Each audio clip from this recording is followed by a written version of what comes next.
We can start with some opening comments from Coach. Tremendous amount of credit to the Badgers tonight. Guys made shots and moved the ball, played unselfish.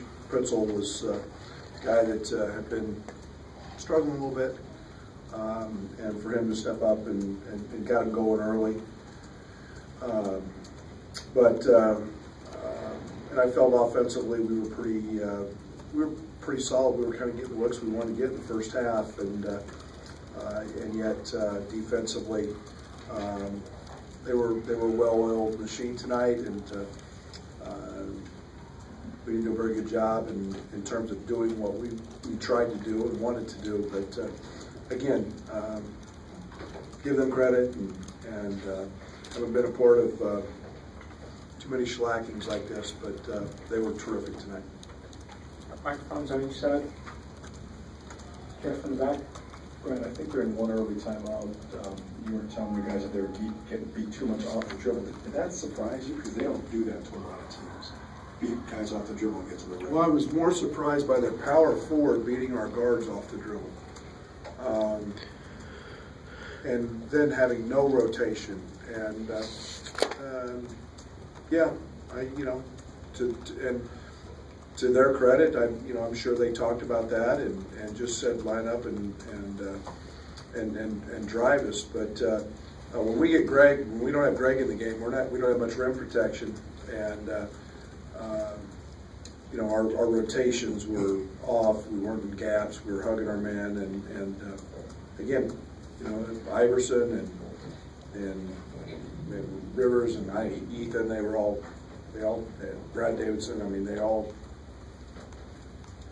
had their way with us off the dribble. Coach, when you send a double to Ethan Happen, he's finding guys that easily with passes.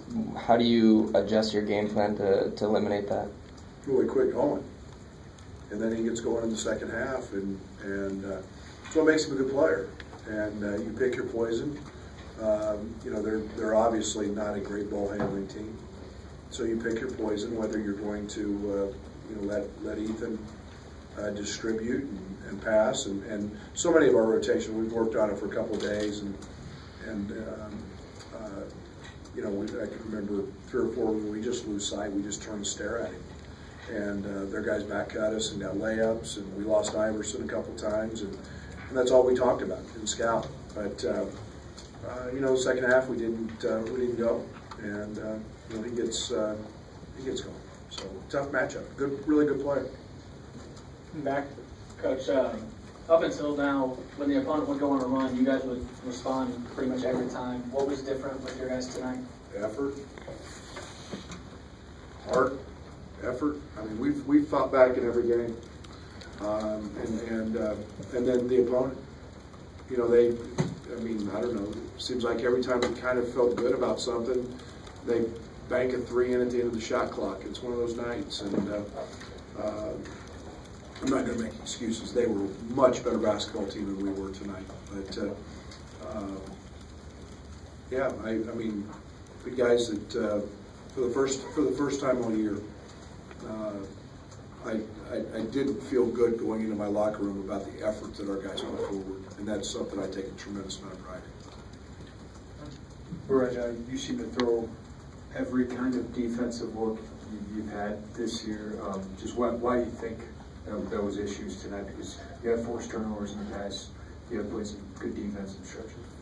Yeah, when you get extremely high IQ basketball players that are extremely good passing team, which they are, and then you have guys that make mistakes defensively, they're going to exploit those mistakes. And we talk about you're only as strong as your weakest link, and when you get guys out there that make mistakes, the team that gets you deep in the shot clock, they're just going to wait till you guys make a mistake, and we made mistakes. And offense wasn't the problem early, but yeah, they just picked a spark. They're so skilled. I love their team. It's everything I'm about is passing and unselfish play, and I enjoy watching them play. Yes, if offense wasn't the problem early, Was there something that changed second half where you just weren't maybe getting the looks you wanted, or I mean, was it more you? Well, or them? it was impatience, and then 1 of 14 from the three doesn't help. When you combine that with 3 of 18 in the game in Lincoln, so you're 4 of 32 from the three. And you've got, to be quite honest, Trent's playing as well as maybe as any freshman guard outside of Trey Young at that spot out there, and that lane gets pretty packed out. And Greg was terrific. Greg is becoming outstanding, and not only protecting the rim, but offensively. What was he tonight? 4 or 5 again. And he's performing at a very high clip on pick and roll stuff. But gosh darn, we got to make a couple threes. Time for one more. Badger fans probably weren't expecting to see so much of Drew Casey or Cameron Liss, so we assume that you're trying to send a message to some guys on the team. Not really.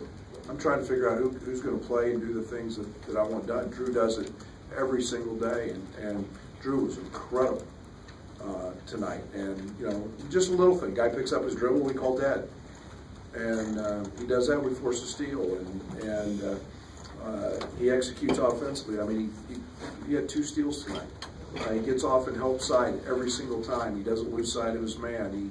He does all the little things that every one of Wisconsin's players do. And so I don't think he was trying to send a message. I think he was trying to find 5 guys that are going to do and play the way we want to play. And Cam's the same way. We had Cam imitate Hap all week in practice, and probably should have a pretty good idea when he was a problem for us in practice that guarding the real deal would be a problem. Thanks, Coach. Thank you.